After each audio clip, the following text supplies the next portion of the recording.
الآن الحيوان مثلا الخروف حلال أكله، جنس البقر حلال، جنس الإبل حلال إجمالا، لكن هذا الخروف هو حلال، فيه أشياء محرمة في الخروف.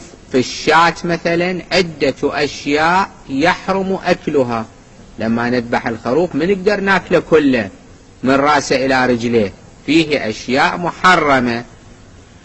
منها من الأشياء المحرمة في الذبيحة الفرث والدم.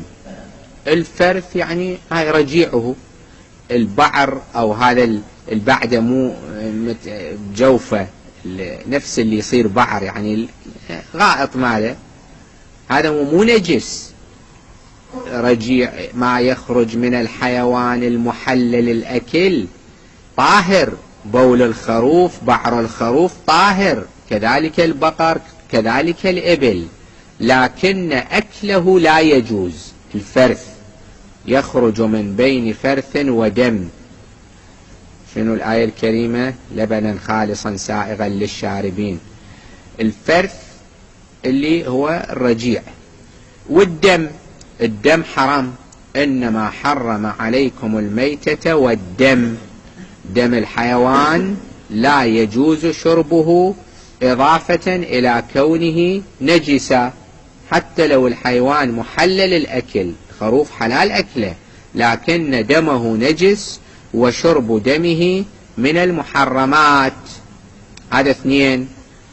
3 البيضتان أجلكم الله، الخصيتان، هذه يحرم أكلها. بعض الناس يتعلل أعاليل بأضاليل، يجي يقول والله شنو هذا يقوي الظهر، ما يقوي البطن، من الحكي هذا. وإذا يقوي الظهر وكل أشياء ثانية تقوي ظهرك، هذا حرام أكله، ما يجوز، حرام مو مكروه، من المحرمات. هاي 3. 4 أجلكم الله القضيب، قضيب الخروف. هاي كثيرا ما يصير من يجيبون الفخذ واحد يلاحظ صاير وياه، يكون يلتفت لا ياكله، من المحرمات. 5 الفرج، فرج الحيوان اللي يشمل حلقة الدبر ويشمل فرج الأنثى، ظاهره وباطنه. الفرج إلى ظاهر وإلى داخل، قسم داخلي، هذا كله حرام، لازم يطلعوه. إذا ذبحوا الشاة أو الخروف الفرج لازم يشيلوه ويرموه، من المحرمات. من المحرمات في الذبيحة المشيمة، وهو بيت الولد الأنثى. إذا ذبحنا شاة أنثى، ذبحنا بقرة، ناقة، هناك في جوفها كيس اللي يكون فيه الفرخ الولد، يسمون مشيمة، هذا أيضا من المحرمات، لا يجوز أكله. من المحرمات في الذبيحة الغدد، هناك غدد مدورة في بعض الأماكن تبين بوضوح، وبعض الأماكن مو واضحة. تبين بوضوح في الأرجل، أي أرجل الخروف، ما يسمى كرعان مثلا، كراعين، لما واحد يجي يوخر الجلد يلقى غدد صغار. وأيضا هالغدد موجودة حتى في الكتل اللحمية، في الفخذ مثلا، لما يجي الواحد بالسكين يفتح الفخذ، اللحم يكون لونه مائل إلى البياض، يجد في وسط اللحم كتل مدورة لونها يختلف عن لون اللحم، مائل لونها إلى السمرة. غدد لا يجوز أكلها، من المحرمات. من المحرمات في الذبيحة النخاع، وهو ما يوجد في العمود الفقري. العمود الفقري اللي يبتدي من الرقبة ويأخذ الظهر كله إلى أن يصل إلى العصعص اللي هو الجانب الأخير من العمود الفقري. في وسطه يوجد حبل يعبر عنه بالنخاع، يكون لونه أبيض مائل إلى البياض، أحيانا يميل إلى الصفرة، ما يجوز أكله. هذا غير المخ الموجود في العظام الأخرى، يعني عظم اليد، عظم الرجل فيه مخ، ما في إشكال يؤكل، لكن ما يوجد في العمود الفقري يحرم أكله. أيضا يحرم من الشاة الطحال. أكو قطعة لحمية في البدن اسمها الطحال، لونها بنفسجي قريبة من السواد، يحرم أكلها. في مضمون الخبر أن أمير المؤمنين صلوات الله وسلامه عليه كان يدخل سوق القصابين فينهاهم عن بيع أمور، من ضمن ما ينهاهم عنه بيع الطحال. قام إليه رجل من القصابين قال: يا أمير المؤمنين، ما الفرق بين الطحال والكبد؟ كأنه قاعد يستنكر على الإمام. الطحال هي كتلة لحمية، هذاك شافها كتلة مثل ما يمسكون الكبد شوية تترجرج بإيده، وهذه هم نفس الشيء، ملمسها وممسكها. فصار يعترض على الإمام: ما الفرق بين الطحال والكبد؟ فأمر عليه السلام بتورين من ماء. التور هو الدلو الصغير، دلوين بيهم ماء، قال جيبوهم، جابوا دلوين من ماء، فوضع في أحدهما طحالا وفي الآخر كبدا، ثم مرسهما، مرسهم بإيده، يعني من نقول مرجهم الشكل، فتحول الطحال إلى دم، ذاب، صار كتلة دم، والكبد خرج منه شيء من الدم ثم بقي لحم.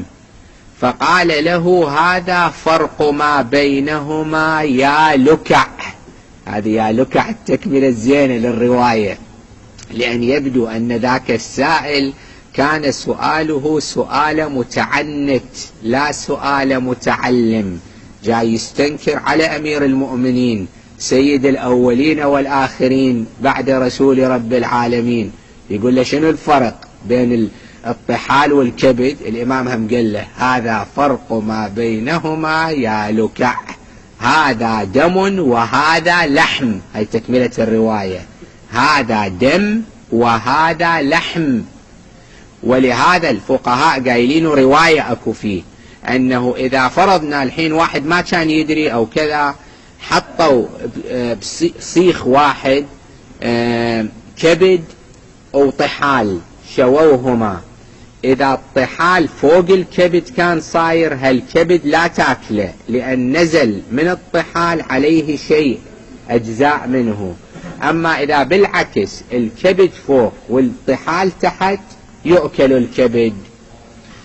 على كل، الطحال حرام، المرارة حرام.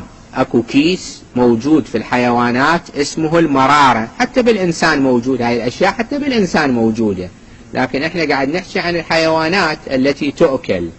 المرارة يحرم أكلها. يحرم أكل حدقة العين، وهي الخرزة اللي الإنسان يشوف بيها، هذه العين فيها بياض وفيها هذا السواد، وورا السواد أكو خرزة مدورة يسموها إنسان العين. إنسان العين بها يرى الإنسان، بهالخرزة. هذه الخرزة محرمة، ما يجوز أكلها. يحرم من الشاة. الحين هاي أكو كلام بالسمك والطيور.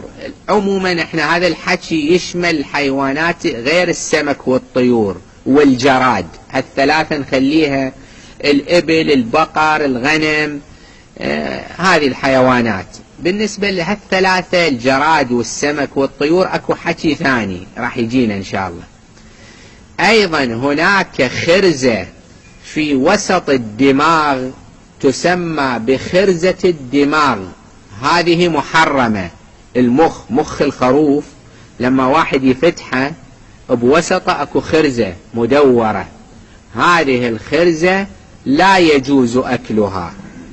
من المحرمات في الذبيحة العلباوان، مثنى علباء، هناك عصبتان أو عصبتان تكونان في جانبي الرقبة، صايرات مثل اللاستيك، مثل بلاستيك قويتان صفر، يصيرون جانبي الرقبة، يعبر عنها بالعلباوين.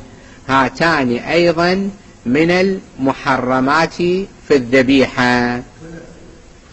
أما الكلى فهي محللة لكنها مكروهة.